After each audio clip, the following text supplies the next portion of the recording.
Welcome to Progressive Movement Towards Christ Church. This is Pastor Keith with our newest sermon. And you can hear it on any podcast venue you listen to. You can go to Spreaker.com, Google Plus, iCloud.com, iHeartRadio, and anywhere you go to listen to podcasts. And I just want to tell you, you can reach us at www.movementtowards.christ.com. That's www.movementtowards.christ.com.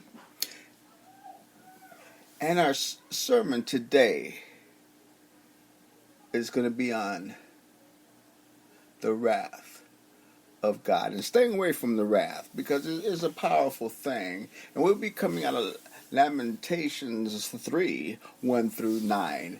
And I want to read the first verse, and it reads, I am the man who has seen affliction by the rod of the Lord's wrath.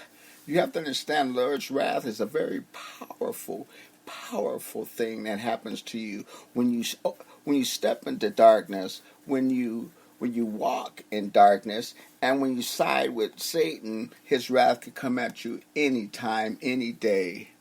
And there's no preparation for his wrath because it's so strong. He is powerful and the Almighty and the All-Powerful. Now in Laminations 2 it reads, He has driven me away and made me walk in darkness rather than light.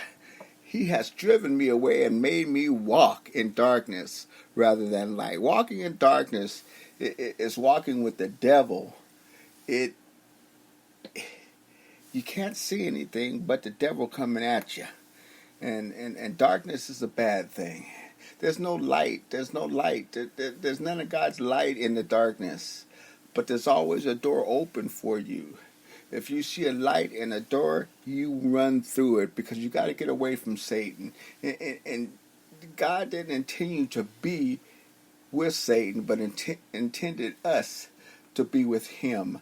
Now in Lamination 3 it continues from 2. Indeed, he has turned his hand against me again and again all day long.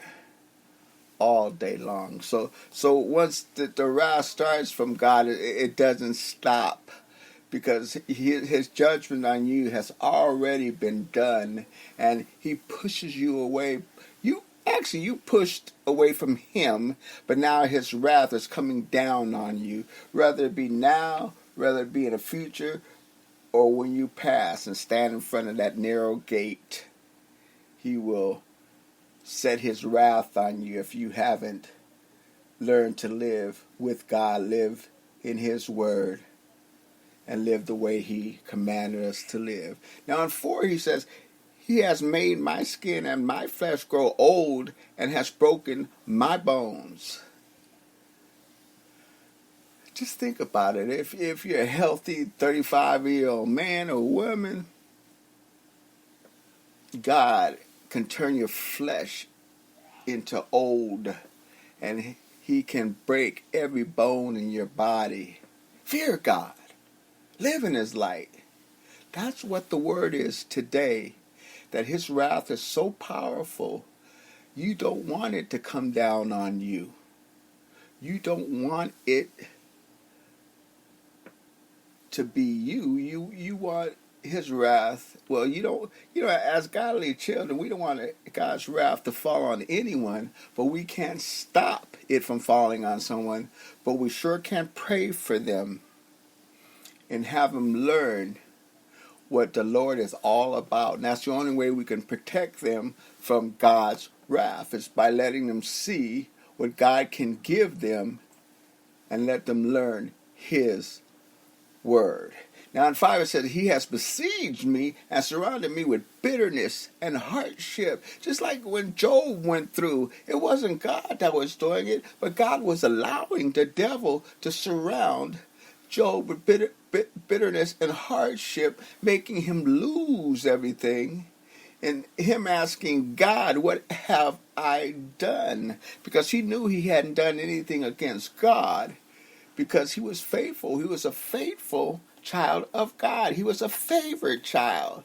But God said, rather than test the whole world, test Job, because he knew Job would and keep his word, keep to his word, and never walk away from God.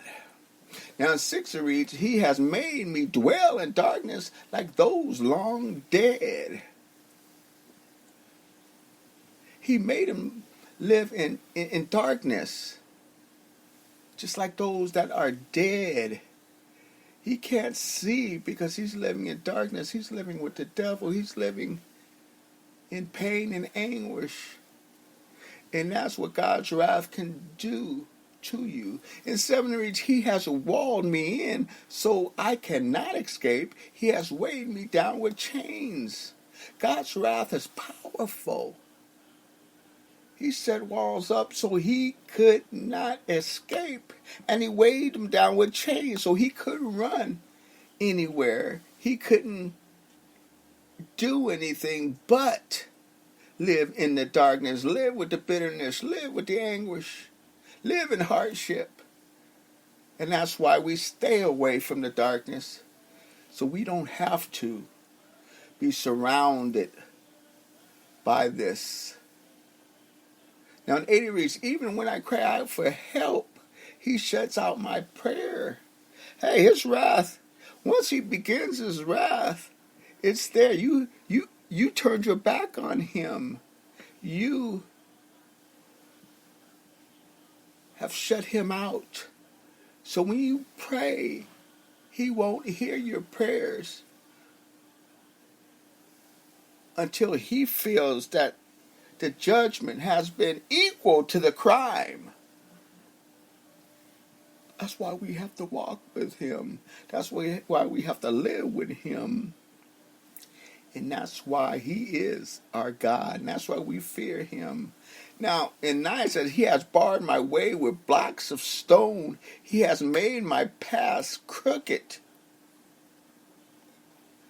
Read some more of Lamentations 3. It says, like a bear lying in wait, like a lion in hiding, he dragged me from the path and mangled me and left me without help. He drew his bow and he made me a target for his arrows. He pierced my heart with arrows from his quiver. I became the laughing stock of all my people. They mocked me in song all day long. He has filled me with bitter herbs and given me gall to drink. He has broken my teeth in gravel. He has trampled me in the dust. I have been deprived of peace. I have forgotten what prosperity is. So I say my splendor is gone and all that I hope for from the Lord. I remember my affliction and my wandering and my bitterness and my gall. I well remember them and my soul downcast within me. Yet this I call to mind, and therefore I have hope. Because the Lord's great love, we are not consumed, for his compassions never fail. They are new every morning. Great is your faithfulness. I say to myself, the Lord is my portion. Therefore I will wait for him. The Lord is good to those who hope in him, to those who seek him. It is good to wait quietly for the salvation of the Lord. It is good for a man to bear the yoke while he is young.